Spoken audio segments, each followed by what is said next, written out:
a relajación. Y yo Sí, sí, no sé, a veces los artistas se subían y le decía como, ustedes no vengan aquí, ustedes váyanse al suyo. Entonces era como, eh, sí, la verdad muy, muy relajado, o sea, nunca echamos fiesta, nunca nada, nunca tomábamos tampoco, o sea, yo creo que contadas las veces que tomamos durante el tour. Y luego también en el tour con Ángel, pues hubo el primer tour que hicimos en Estados Unidos. Es solamente un camión y como íbamos un crew súper reducido, se iba solamente él, su DJ, Deca, Panque, que tocaba el bajo y tiraba igual, o sea, hacía varias cosas igual como ya de producción. La hermana de Ángel y creo que, no me acuerdo, Tornillo, creo que creo, Raúl ¿no? también iba, bueno, Ángel Obvio y yo, o sea, pero íbamos 6 personas, nada más, 7 máximo. Ujú. De repente como que se incorporaban así, entonces éramos muy poquitos, pero ahí sí nos íbamos todos en el mismo camión también. Entonces, pues sí, o sea, todas esas cosas es la convivencia, imagínate todo el día, desde levantarnos y decirle como que, oye, ya despiértate, o sea, hay que llegar y bajar y bañarse en el venue, o sea, muchas cosas, la verdad, que sí han sido bien pesadas, entonces, obvio siempre existen roces, o sea, es imposible que no existan, pero ya al final del día es como un aprendizaje, decir como, bueno, estaremos a lo mejor discutiendo ahorita, pero bueno, no hay manera de que no te vea, entonces sigamos Claro. adelante y ya no pasa nada, ¿sabes? Como aprender a tener esas relaciones y la verdad es que nunca ha pasado nada así grave que tú digas como, ay, ya te odio para siempre, no, la verdad no. Los odias por 5 minutos y toda la normalidad, ¿no? Sí, creo que más bien a mí es la que me terminan odiando un poco, porque sí soy muy de que ya cállense o ya duérmanse o ya, o sea, como que sí soy muy así Sí. de que un poco mandona, diría yo. Es que necesitamos a alguien así dentro de los equipos, definitivamente. Aquí también, no, digo, no es por hablar mal ni balconear, pero yo creo que ese papel lo tiene mi esposa, la cual es muy, muy así. Obviamente, ella siempre ama su espacio, siempre ama estar tranquila. Entonces, al estar de gira, pues obviamente entendemos que todos estamos cansados, todos estamos sin dormir, sin comer a veces, porque nos ha pasado por la falta de tiempo, porque a veces 24 horas no son suficientes para el día. Entonces, sí, lo entendemos. Creo que pueden llegar a tener competencia del equipo más aburrido con nosotros, porque sí, sí, no somos también como que de fiesta, como que llega el artista y es como de, hey, vamos a tal fiesta, vístanse. Y nosotros sin dormir, digo, también entiendo, tratamos de que él sí descanse, esté cómodo, el primero que pase obviamente siempre va a ser él y todo. Entonces ellos andan en un mood diferente al nuestro y dicen, oigan, vamos a cenar o vamos de fiesta y todos así con cara de cansancio sin dormir por 30 horas, pues sí, entiendo que podamos llegar a chocar un poquito. Entonces, creo que sí tienen un poquito de competencia con nosotros. Y quería preguntarte también, ¿qué diferencia o cómo tomaste tú el estar de tour en Estados Unidos? Porque yo creo que es una experiencia muy diferente para la gente que ha tenido la oportunidad de tener un road trip a través de Estados Unidos. Creo que se me hace mucho más cómodo el que tengan la accesibilidad de que en cualquier momento puedas encontrar una zona de descanso, tiendas con baños, que aquí en México a veces eso es un pequeño problema, encontrar un baño.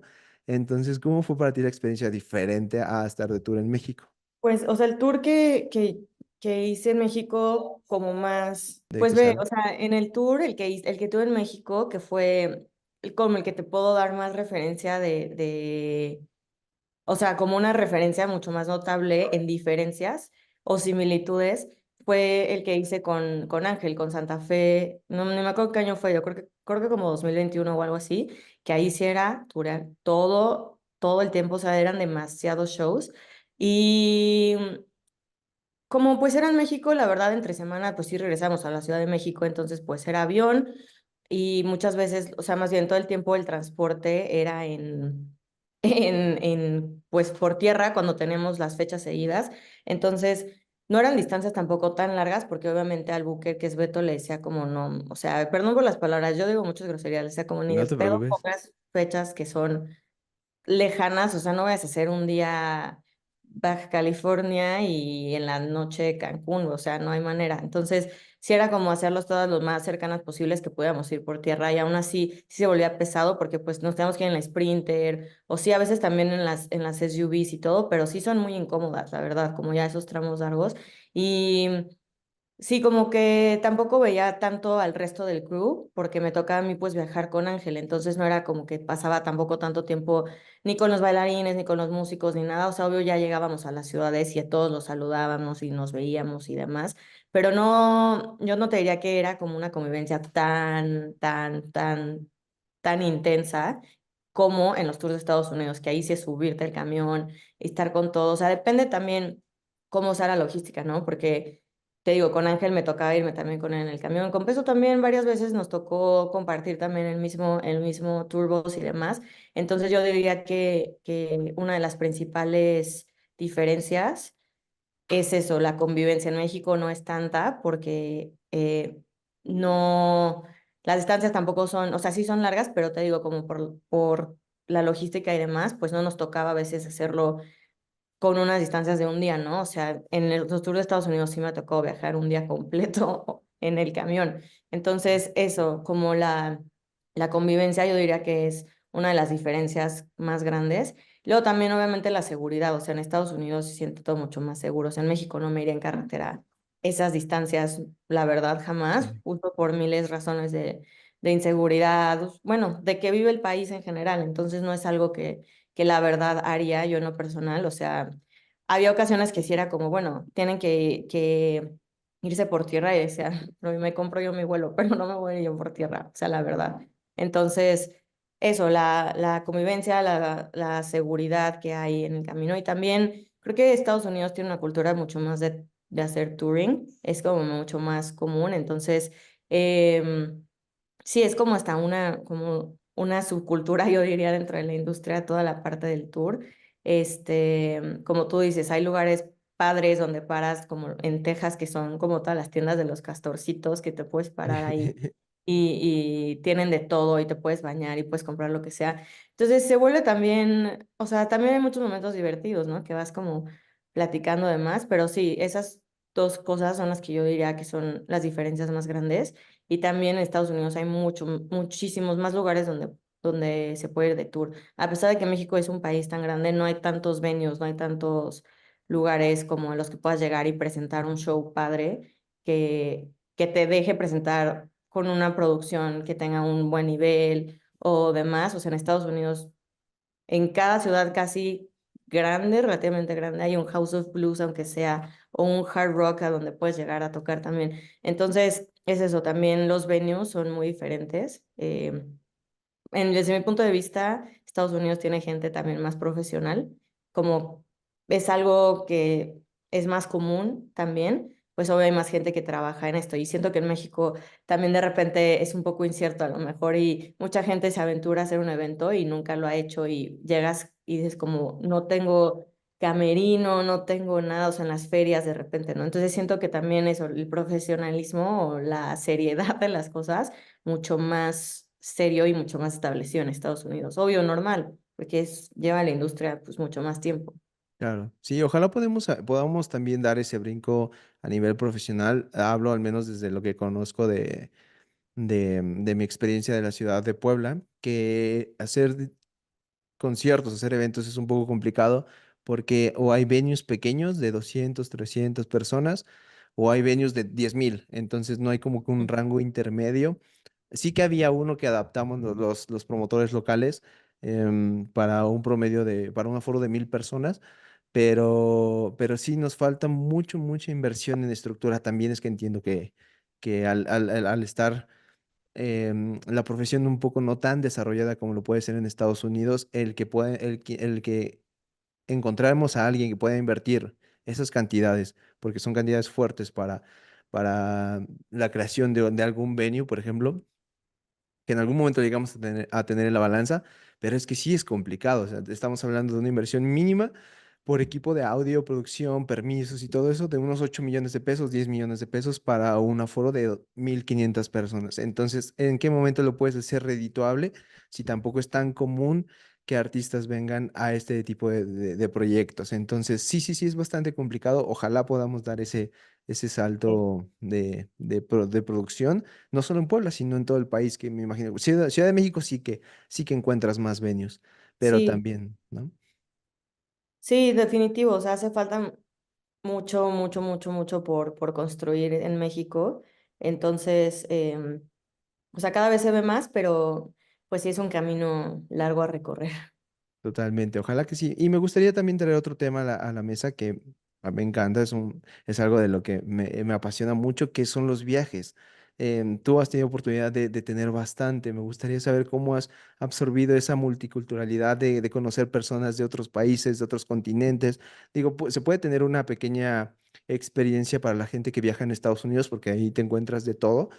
Entonces, pero tú que has ido incluso, por ejemplo, a Corea, a diferentes partes del mundo, cómo has absorbido esa multiculturalidad y la has reflejado en tu estilo de vida? La verdad es algo que yo sí creo que me ha formado demasiado desde que salí de primaria. Mi mamá me mandó, antes, cuando seguía en primaria, mi mamá nos mandó a mi hermana y a mí a un campamento en Ujú, Canadá, en Toronto.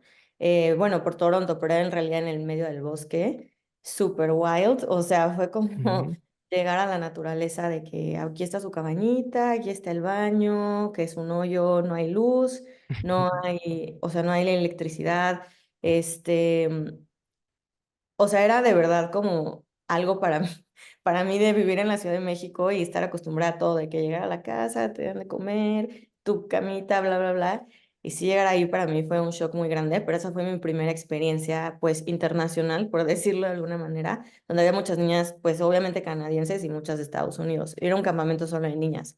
Ya. Entonces, o sea, ese fue como el primer momento en el que pude empezar a interactuar con gente que pensaba súper diferente, ¿no? O sea, incluso cuando me decían como, no, o sea, mi mamá me mandaba cartas a mi familia porque te las tenían que mandar por fax. O sea, imagínate hasta cuánto tiempo Sí. fue, ya me siento súper anciana diciendo esto. Pero mi mamá sí de que nos mandaba por fax las cartas.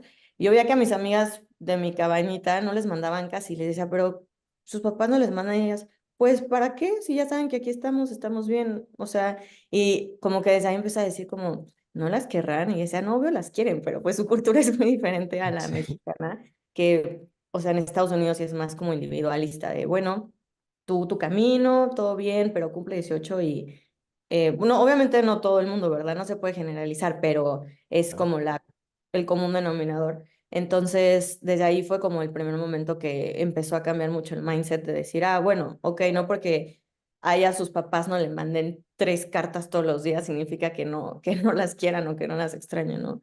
Y ya después, cuando estaba en secundaria, fui a un internado, igual en Canadá, entonces hice boarding school, y ahí sí fue como o sea, un mind blown porque tenía amigos ahí sí de muchas más partes del mundo. O sea, una de mis mejores amigas es coreana, que hasta la fecha sigo hablando con ella. O sea, y esto fue en el 2007, 2008.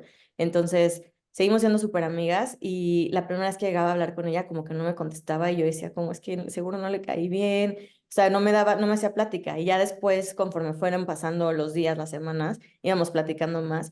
Y le decía, porque al principio eras como tan mala onda conmigo. Y me decía, es que no es que sea mala onda, es que no sé hablar inglés, no seas tonta. Y yo como de, ay, perdón. Me decía, pues vine aquí a aprender a hablar inglés. O sea, tú no hablas coreano, yo no hablo español. ¿Cómo querías que te contestara? Y yo, güey, tienes un Ujú. punto, ¿no? Entonces, como que Sí. también ahí empecé a tener mucha interacción con, por ejemplo, con la cultura coreana, que mi amiga se llama Blair. Blair me empezó a enseñar los grupos de K-pop que a ella le gustaban en el 2007. Sí. Entonces, imagínate, yo regresé y escuchaba cosas de K-pop y todo el mundo como, güey, ¿qué es eso, no? O sea, y yo decía como, no mames, está padre la música también.